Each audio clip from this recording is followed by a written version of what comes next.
Good morning, everyone. It's my pleasure to introduce Brazilian pianist Alessandra Odazaki Rodriguez, who happens to be also our CAMTA membership chair. She holds a bachelor in piano performance from Sao Paulo State University and received a performance certificate from Sao Paulo Municipal Conservatory. During her undergraduate studies, Alessandra received a scholarship from the Ministry of Education to participate in the research of the Brazilian composer Edmundo Villani Cortes. She moved to the United States to pursue a master's degree with a full scholarship at Southern Illinois University. There she was a winner of the concerto competition and performed with orchestra. She also received a performance certificate degree at DePaul University. Alessandra teaches at Merit School of Music and has a private piano studio at the Fine Arts Building. She has been a member of CAMTA since 2017. Besides her musical activities, Alessandra is also a volunteer advocate at the Young Center. This is an institute that advocates for unaccompanied immigrant children. And today she will talk about Brazilian composers, Salon music of the 19th century. Please welcome with me, Alessandra. Thank you, Yoni. Thank you, everyone, and hello to everyone on Zoom as well.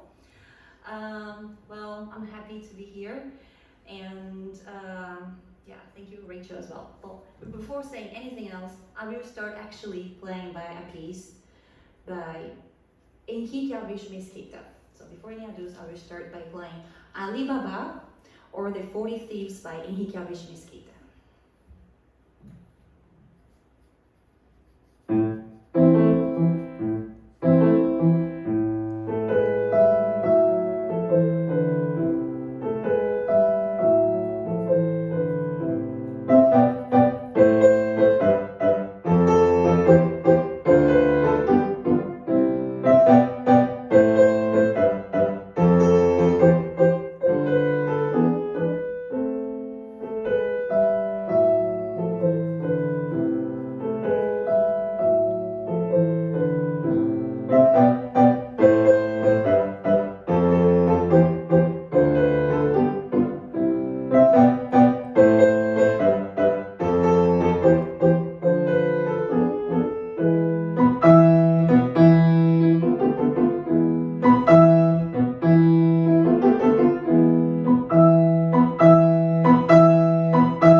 By Henrique Alves Mesquita, who was a Brazilian composer, conductor, organist, and a trumpet player.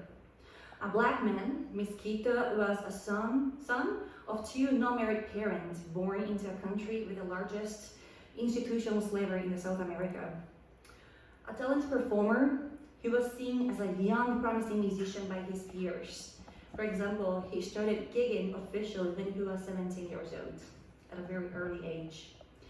After finishing his studies at conservatory in Brazil with honors, he received a scholarship from the Emperor, Dom Pedro II, in 1857 to continue his composition studies at the Paris Conservatory. Now, I want to highlight this information because he was the first student ever in Brazil to receive a scholarship from the Emperor.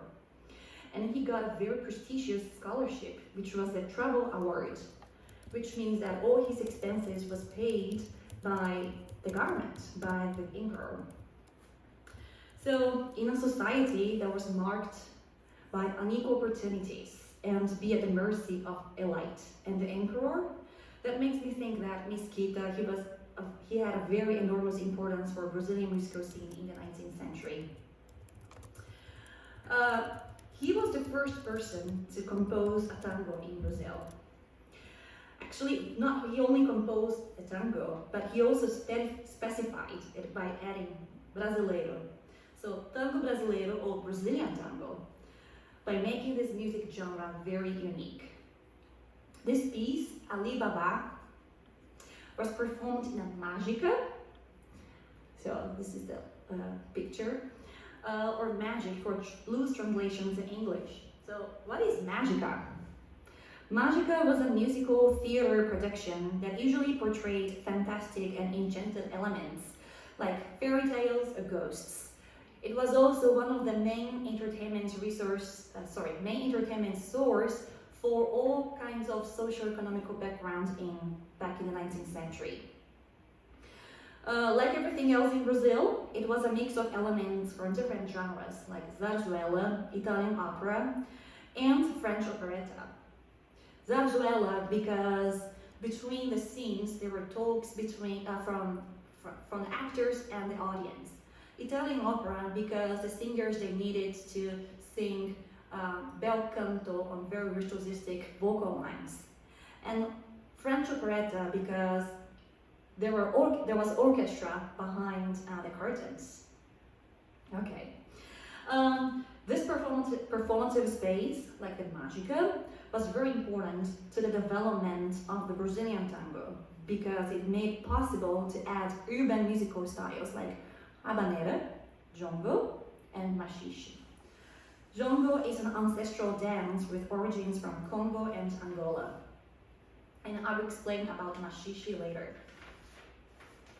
And this is the announcement of a Mágica in 1877 in the picture. Now here, I would like to make a distinction between the tango as a type of dance and a musical genre. The tango as a dance that we know was born in Argentina and Uruguay. The musical genre that we are talking now, the tango was used to, the word tango was used to designate instrumental pieces that had an influence from habanera, like from Carmen, for example.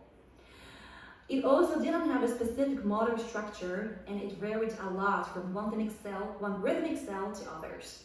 So basically, Brazilian tango was everything else that wasn't erudite. And lucky for us, the tango brasileiro, or the Brazilian tango, led to creation of other styles, as choro, for example. Now I'm going to play the second piece called Batuque.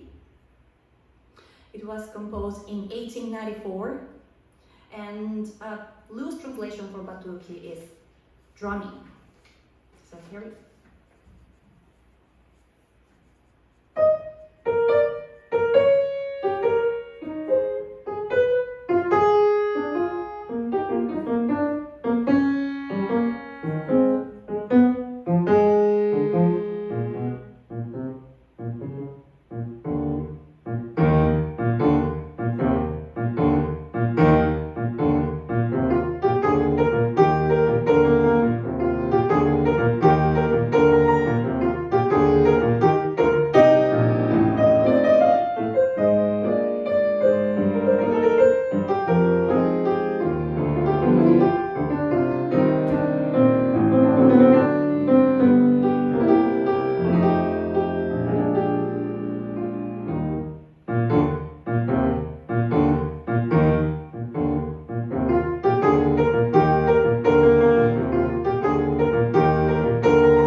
Batuque in Brazil, Batuque is a word to refer to an Afro-Brazilian dance for religion. In Cabo Verde, Batuque has a different meaning. So it's usually accompanied by voice, and it has call and response style in the music. Mesquita dedicated this piece to Souza Fontes, who was a doctor in Rio de Janeiro. In 1871, like 20 years before, Mesquita wrote a score to a comedic operetta called Trunfo às Avessas, that can mean anti-hero. In this first act, Mesquita wrote a jongo, the African dance, accompanied by a batuque with the participation of a black choir. This is an unprecedented fact, as it's the first time we see Afro-Brazilian elements in an operetta. And again, considering the time that Brazil was in 60s, 70s, that was a big deal. He had a brother who was arrested for practicing capoeira. Capoeira is a martial arts dance. And he was arrested by the government for just dancing. And so choosing these titles with Afro-Brazilian elements meant a lot for him.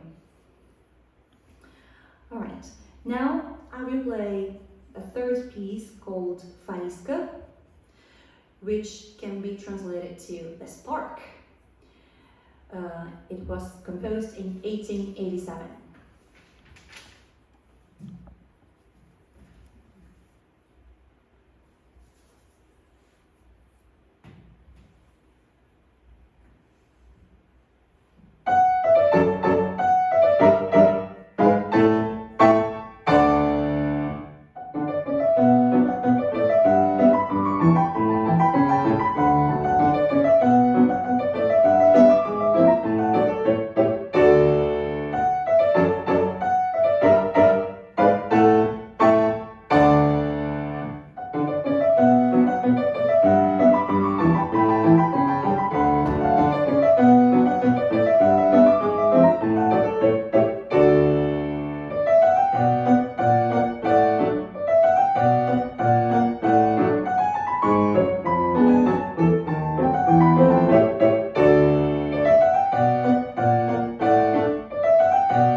So the piece I played is a polka.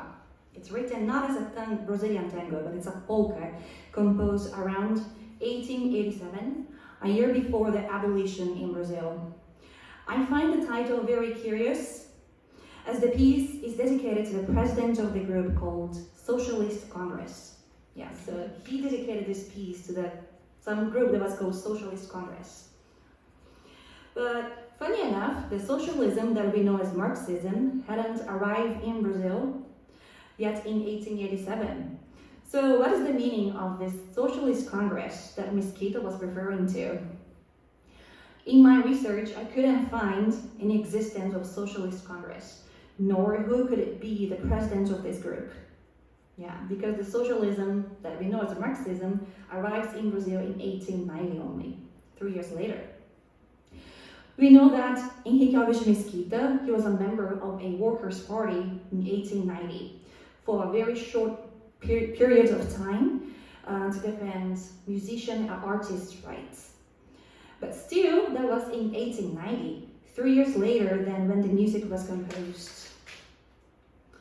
Another important information is that Henrique Alves Mesquita was involved in the abolition movement since the 1881. He wrote pieces that were played during the meetings promoted by the Ferreira and Menezes Abolition Center. He also dedicated a polka to José do Patrocínio, sorry. There we go, this is his picture.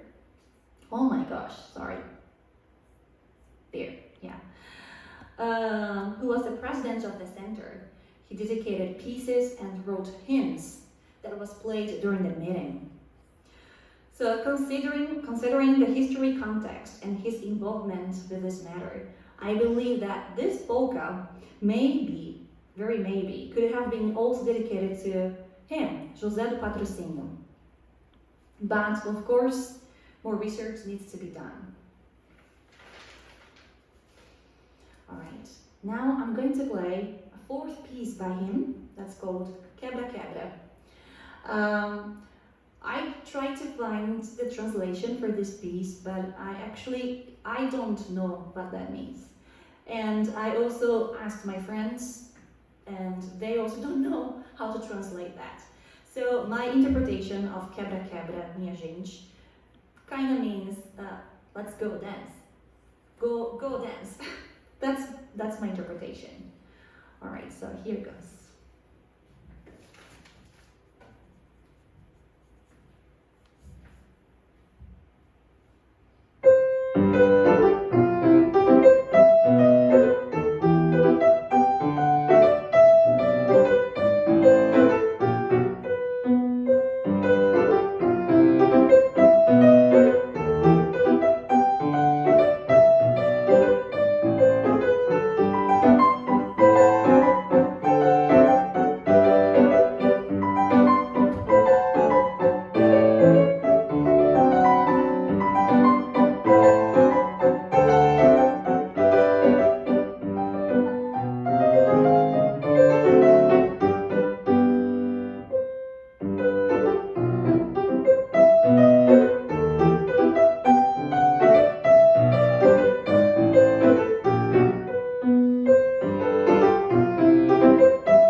Okay, so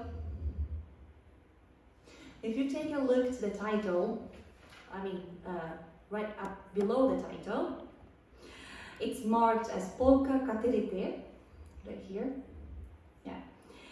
And I find to have a very curious combination, because katerite is a group of dance. Sorry, it's a group dance originated in Brazil that has European, Native American, and African influences. The name caterete itself comes from Tupi, which it was one of several indigenous people in Brazil. In the early days of colonization back in the 16th century, caterete was one of the means used by the Jesuits to catechize the indigenous American people. I have a short video that can illustrate how this dance was danced. So this is the video.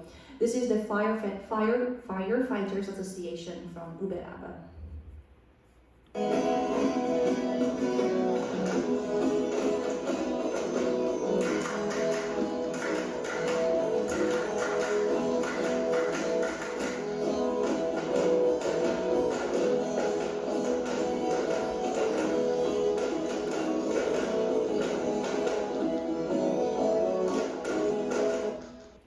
Some people say that this looks like, what's the name? I think you dance, I forgot the name of the dance here in the States, but yeah, anyway. Now let's talk about polka, which is the other dance mentioned in the title. Polka arrived in Brazil in 1845, and it was a huge success. Too bad Yaroslav is not here. Polka is a partner dance, and it brings an innovation, which is a small jump on the foot. Yeah, so this innovation was a big deal because it was a little bit, how can I say, jumpy than a waltz. The dance was such a huge deal that it gave names to hairstyle, dresses, and random products like cane. Even new expressions using the word polka were created. Now, many of the Brazilian rhythms were created with the slight modification of the polka.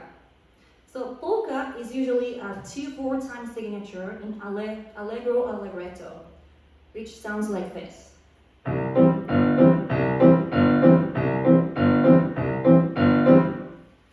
Now, when the Brazilian composers started to write in polka style, they replaced the 8th notes by adding the 2 16th notes like this.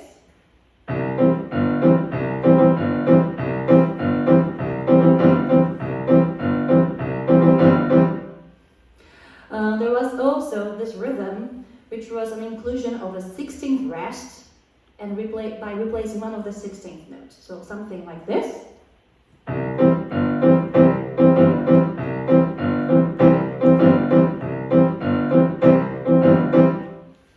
Yeah. And now we move on to Chiquinha Gonzaga. She also wrote polka. And here, this is Chiquinha Gonzaga. Let's hear. Oh, this is pretty.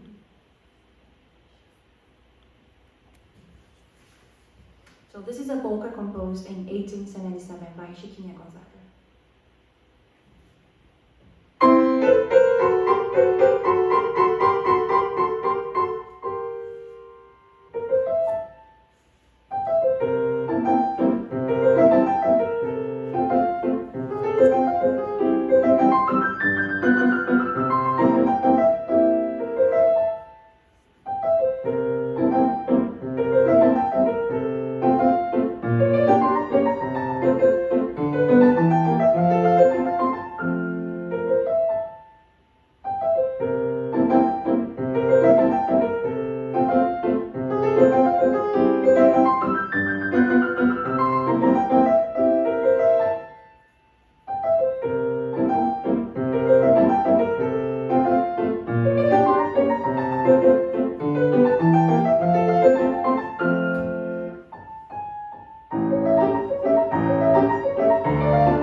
Edviges Neves Gonzaga, or Chiquinha Gonzaga for shorter name.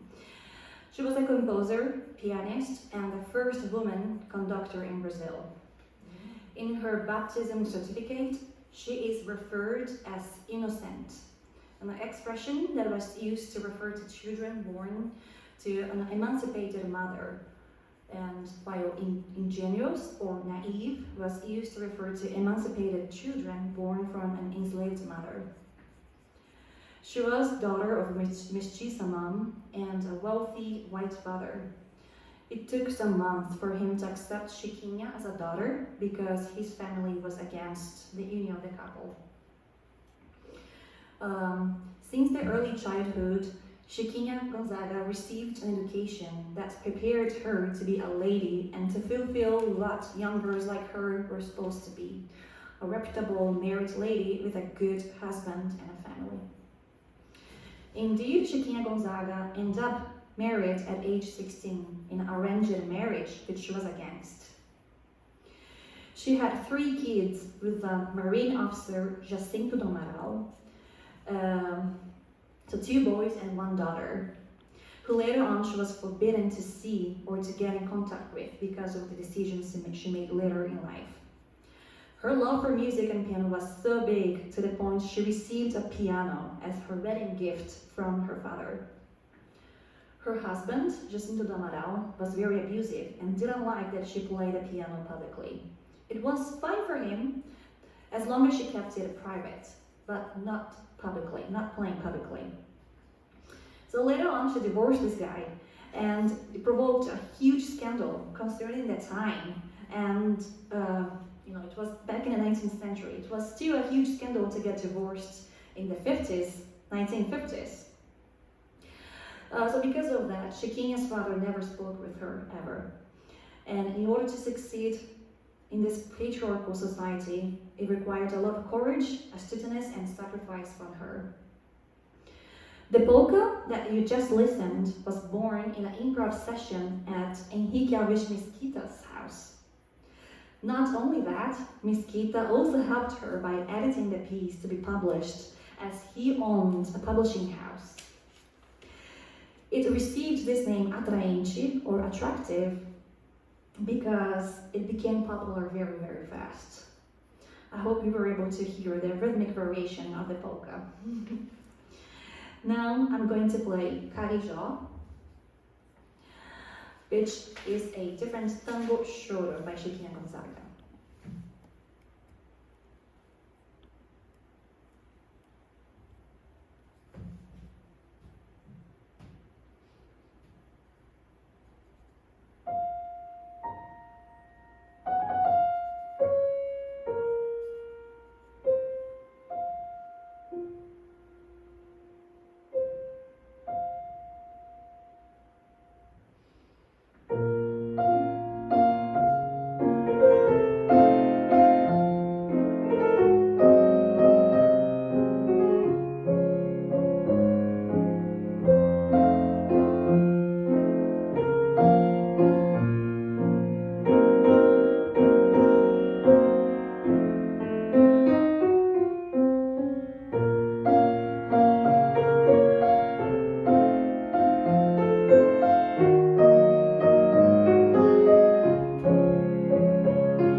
example of slow tango, written in the key of B flat minor.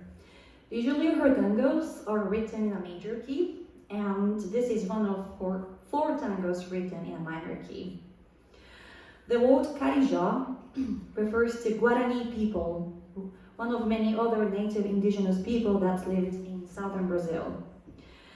We were talking about a different rhythmic variation of polka in the previous music. There is one more variation which was possible to hear in Carijó. So I will play the rhythm.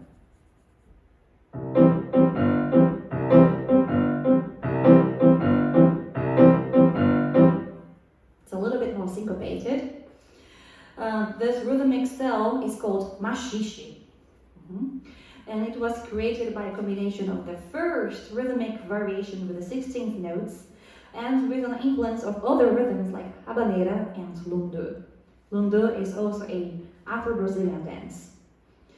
The rhythm machixe was considered vulgar at the time because of its origin based on African roots and an eroticism for being a couple dance.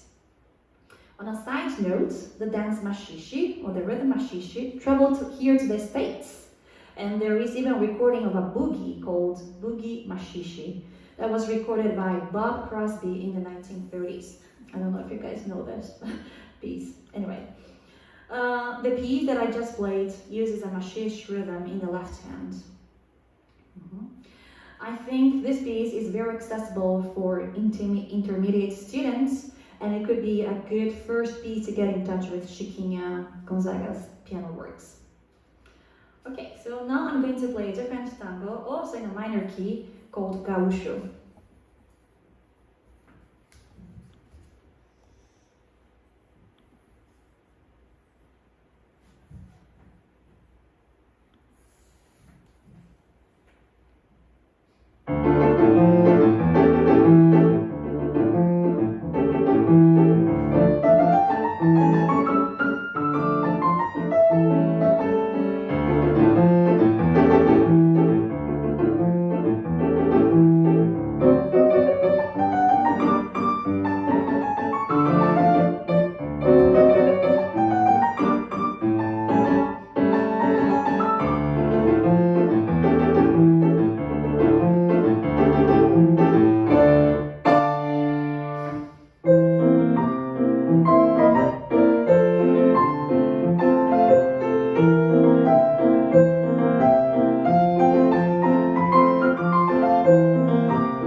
That's her.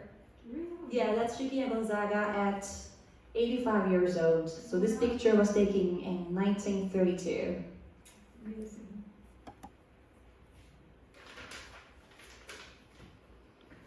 So this piece is one of the most famous music by her, and it has been recorded by several groups and artists. She wrote several pieces for musical theater, and this piece is this piece was performed at the last scene of a burlesque opera called Zizinha Machixe in 1895. Her pieces were widely performed back then in theaters, which was good for her, but it also got to be performed or sold out without copyrights. So in 1917, Chiquinha was part of the group that founded the Brazilian Society of Theater Authors. This organization is still very active nowadays. So you can see her in the center of the table. So that's her. I think this is a very interesting picture because these people sitting by the table, they are the board members of this group, and she is the only woman sitting. That was in 19. There was no year, but yeah, later in 1917. This piece, Gaúcho, became very famous in 1913 as well, because it was performed by the first lady of the time.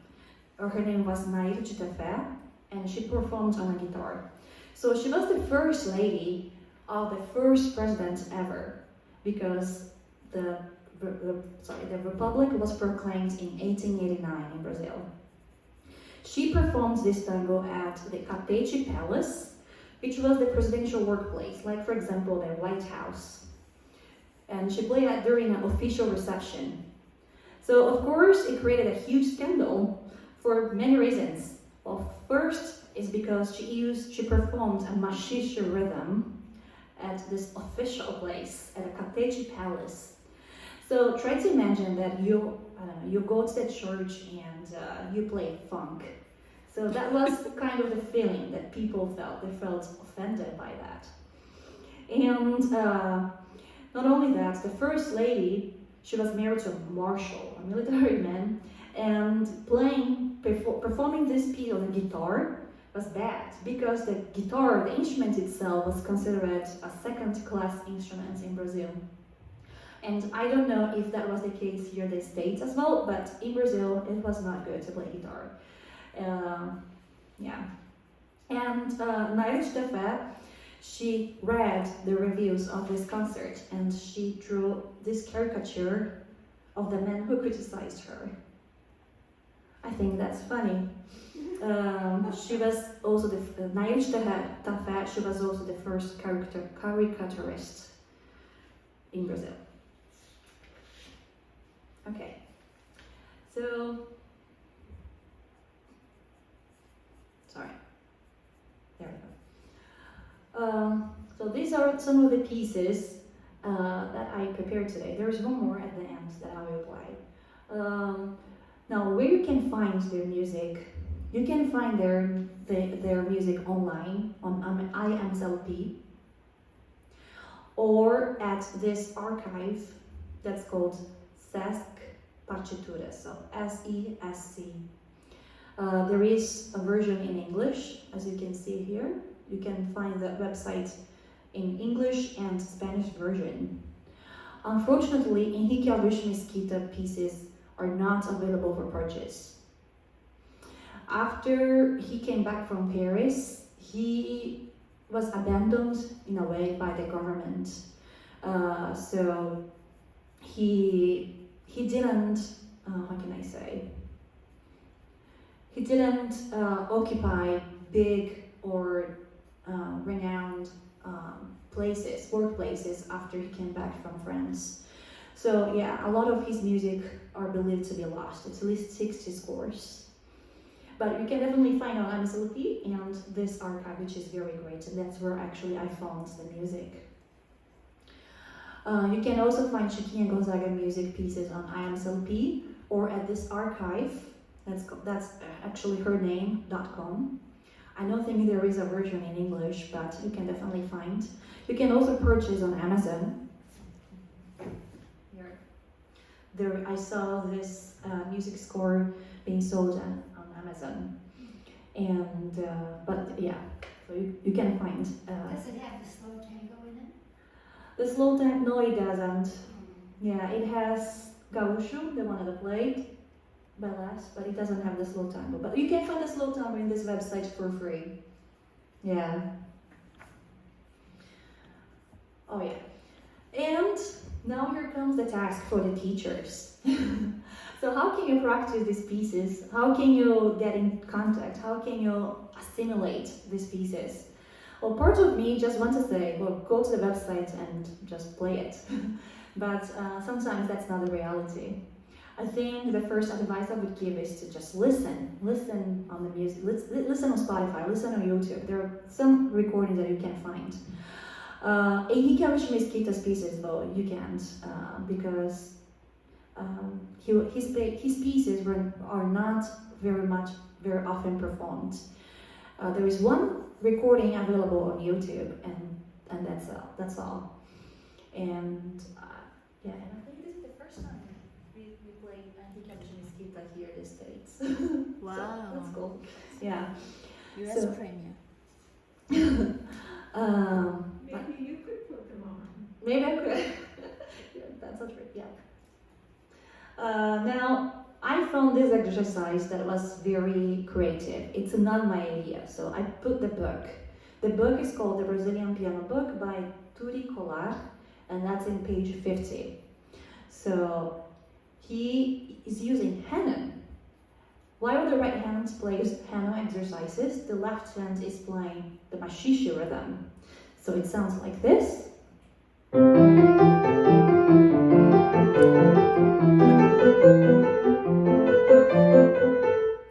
you can make a variation of that too. You can play 1/8 note to 16th.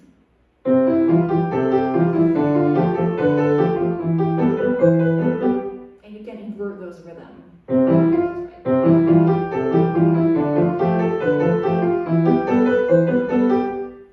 And I thought it was very cool.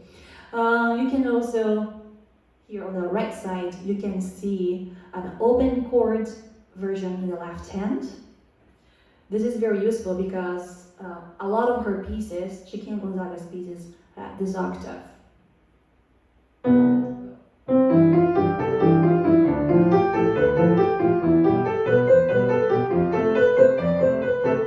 So I think this is a very good exercise. There is also this etudes. It's called the 12 Brazilian Etudes by Luciano. Sorry, I misspelled it. Luciano Gale with G, not a B. So he wrote dances, 12 dances, and this is actually a piano duet. On the right side, you can see the student's version, and on the left side, the teacher is playing the accompaniment. Depending on how you teach these pieces, either on the rote or by imitation, it can be very accessible for even young students. Yeah, so the teacher's accompaniment is very intricate, and the students' ballet are not so much. And then, oh sorry, that was for tango. Tanguinho means little tango. And there is also for machixe. I think I have these etudes here. So if I play the student's part of this machixe, it will sound something like this.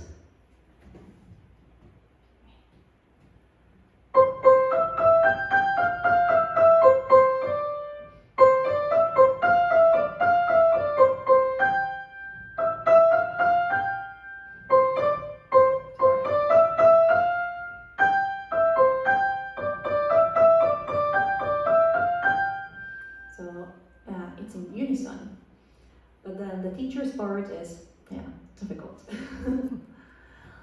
All right.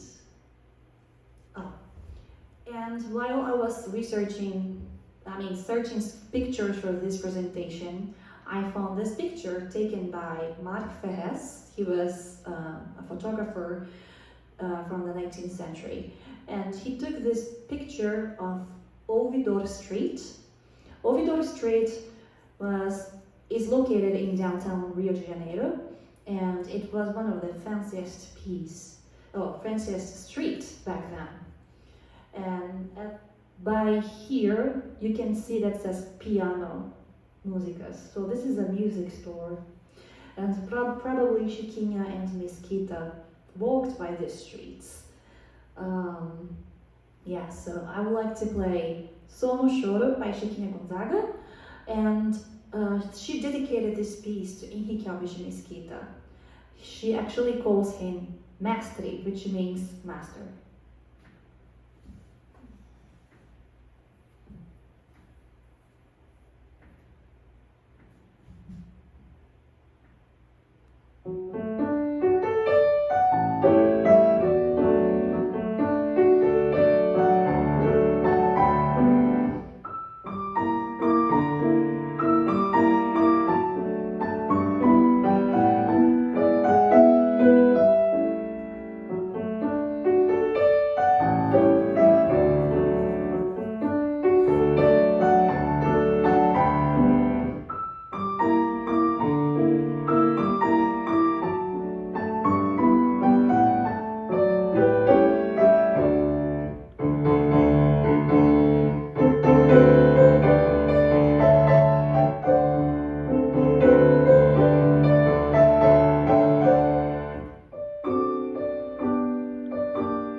But before ending officially, I'd just like to say that if you're planning on perhaps teaching these pieces to your students, I think sharing these stories about their life, I think it's very important, because we still see some unequal opportunities, we still see social injustice. So yeah, I think sharing this information would be very important. If you don't want to teach these pieces, or if, for example, maybe my students are not ready to teach these pieces, maybe then you can make them listen to this music or just tell them their story. I think, yeah, it would be useful for them. Yeah. Thank you. Yeah. Thank you, Alessandra. So Ryan wrote actually a question in the chat, and you might have answered it already, but I will read it. I have a question if she's taking them. Why do you think it is important to bring these composers out of obscurity? And I think it's what you mentioned right now already, right? Is there anything you want to add? And Ryan, is there anything, did you hear what she said?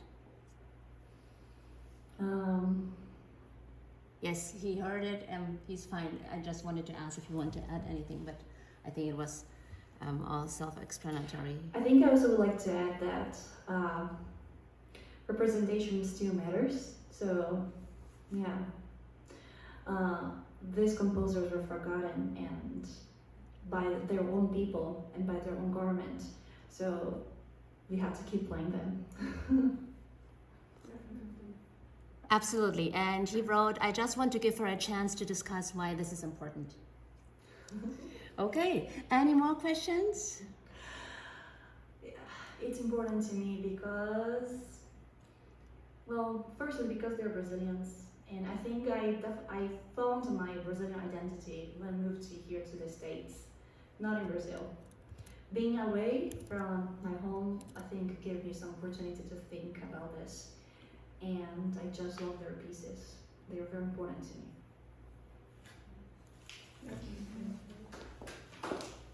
Alessandra, I think that is a beautiful closing for her presentation. It was beautiful. I was so impressed with just 2.5 weeks of notice. You put that together. I thought I know a lot about classical or music. I didn't know much about Brazilian Salon music, about these composers, but I felt like these pieces are really gems. They were so upbeat, so pleasant. I don't think that they are too easy. It looked quite complicated with all the leaves in the left hand and the rhythm. We could all see that you have it in your blood to feel the music, to feel also the pain when it was slower and more expressive. So it was really widening our musical horizon. Also, all your explanations about the biography, about the background, the history of your country. And I'm especially very grateful that she filled in, because she will be flying tonight to Brazil to her brother's wedding. So it's a very busy time. However, she took the time to prepare everything and to introduce her to the Brazilian music. Thank you so much. Thank you to the audience online. This is recorded. I will put it soon online on our YouTube CAMTA playlist. Thank you for being here, and we see you again we have April and May. Thank you. Thank you. Thank you. Thank you. Thank you.